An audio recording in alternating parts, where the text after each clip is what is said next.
नमस्कार, स्वागत है आपका। आप देख रहे हैं द न्यूज और मैं रानी गुप्ता आपके साथ। एक बार फिर से विदेशी धरती पर जाकर के राहुल गांधी ने भारत और प्रधानमंत्री मोदी का फिर से अपमान किया है।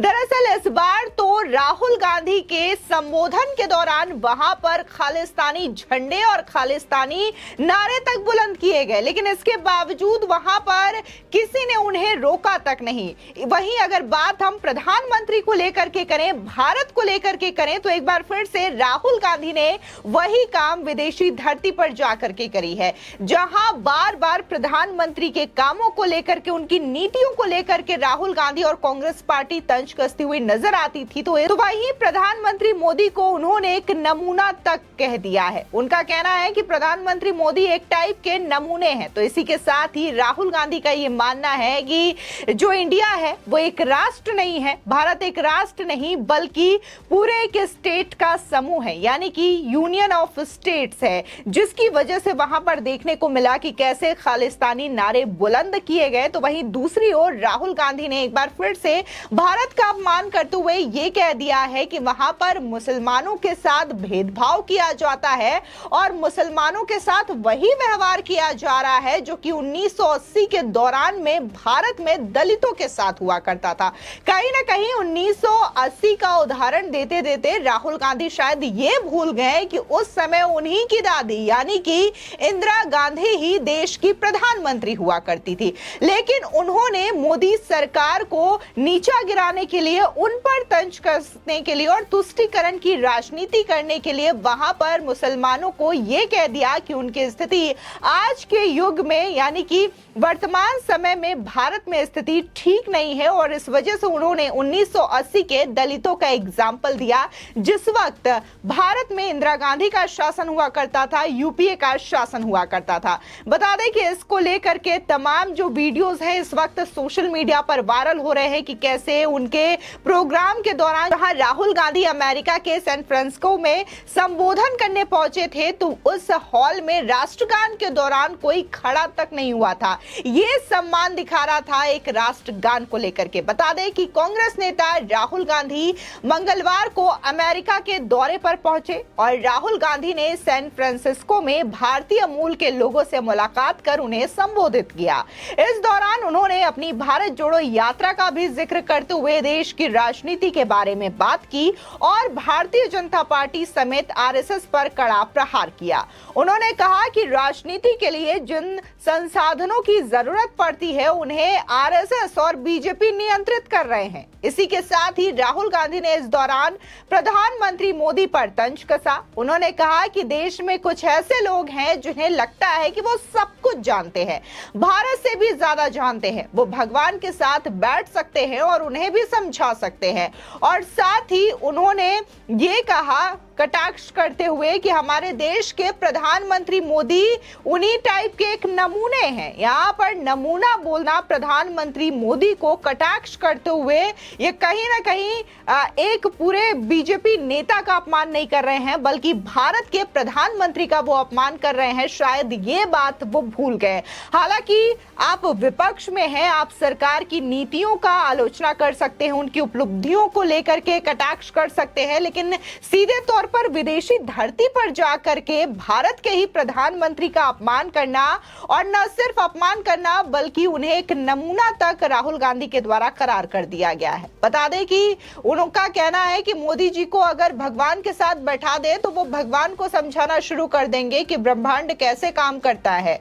आपको बता दें दरअसल राहुल गांधी अमेरिका के सैन फ्रांसिस्को में मोहब्बत की दुकान कार्यक्रम में भारतीयों को संबोधित कर रहे थे और इसी कार्यक्रम के दौरान देखने को मिला कि कैसे मोहब्बत की दुकान खोलने के दौरान वहां पर खालिस्तानी समर्थक भी आ पड़े, खालिस्तानी झंडे लेकर के और बाकायदा खालिस्तान जिंदाबाद के नारे तक लगे।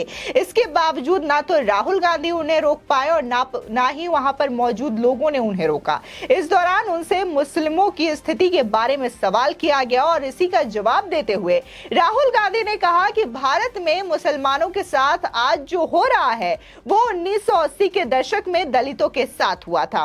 उन्होंने कहा कि मैं गारंटी दे सकता हूं कि सिख, ईसाई, दलित, आदिवासी भी ऐसा ही महसूस कर रहे हैं। आपको बता दें कि एक तरह से राहुल गांधी ने न सिर्फ भारत का, प्रधानमंत्री मोदी का, बल्कि इस देश में रह रहे नागरिकों का भी अपमान किया है।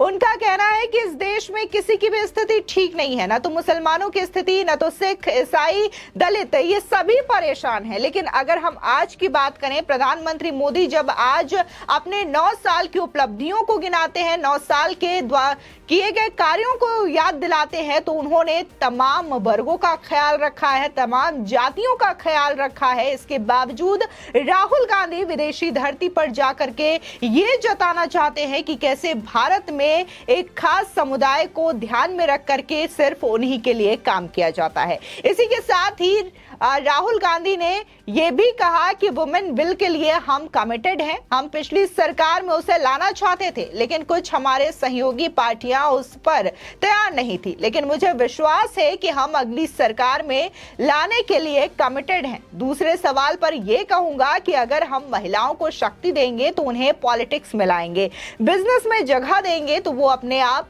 सशक्त होंगी। अगर आप संविधान पढ़ेंगे तो यूनियन ऑफ स्टेट्स मिलेगा। हर राज्य की भाषा, कल्चर को सुरक्षा मिलनी चाहिए। जो बात आप कह रहे हैं वो संविधान में है। बीजेपी और आरएसएस इस इंडिया पर अटैक कर रही है। मेरे हिसाब से मैं समझता हूं कि तमिल भाषा तमिल लोगों के लिए एक भाषा से बढ़कर है। ये उनके लिए भाषा नहीं, उनका कल्चर है, उनके जीने का तरीका है। मैं कभी तमिल भाषा को थ्रेट नहीं होने दूंगा। तमिल भाषा को थ्रेट करना मतलब आइडिया ऑफ इंडिया को थ्रेट करना है। किसी भी भाषा को थ्रेट करना भारत को थ्रेट करना है। जहां राहुल गांधी वुमेन बिल को लेकर के बोलते हुए नजर आ रहे थे और उनका कहना था कि अगर उनकी सरकार सत्ता में आती है अगली बार तो वो इस पर काम करेंगे, क्योंकि इस बिल को लेकर के वो कमिटेड है। हालांकि उन्होंने ये भी कहा कि पिछली सरकारों ने उन्हें रोकने का काम किया इस बिल को लेकर के आने के लिए जब वो सत्ता में थे। लेकिन अगर बात हम एक पूरे राष्ट्र की नहीं करते, सिर्फ एक राज्य की करते हैं, यानी कि कर्नाटका विधानसभा चुनाव के दौरान, वहां पर भी अब कांग्रेस की सरकार बन चुकी है और चुनाव के दौरान बकायदा ये कहा गया था कि महिलाओं की भी हिस्सेदारी पॉलिटिक्स में उतनी ही होगी जितनी कि एक पुरुष की है। और इसी वादे के साथ ये भी कहा गया था कि जो कैबिनेट बनाई जाएगी उसमें महिलाओं को हक मिलेगा। लेकिन अब कैबिनेट पूरी तरीके से बनकर तैयार हो गई है। हालांकि जल्दबाजी में जो फर्स्ट फेज था सिद्धरमैया के साथ, उसमें बस 10 से 12 मंत्रियों ने शपथ ग्रहण की थी, लेकिन उसके बाद कैबिनेट का विस्तार हो गया। इसके बाद महिलाओं को उतनी तवज्जो नहीं दी गई, उतनी तरजीह नहीं दी गई।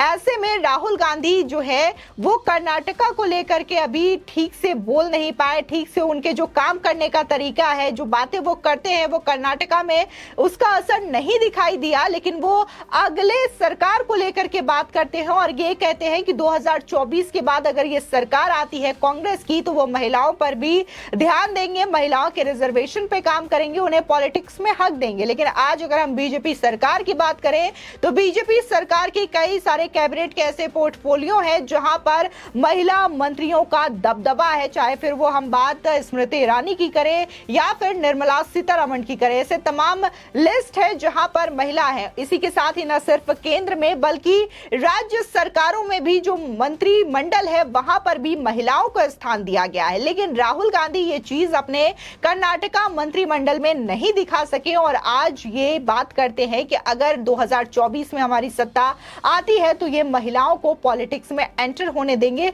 और उन्हें जगह देंगे। फिलहाल इस खबर को लेकर के आपकी क्या राय है हमारे कमेंट सेक्शन में जरूर बताएं। आगे की और भी अपडेट के लिए चैनल को सब्सक्राइब करना ना भूलें।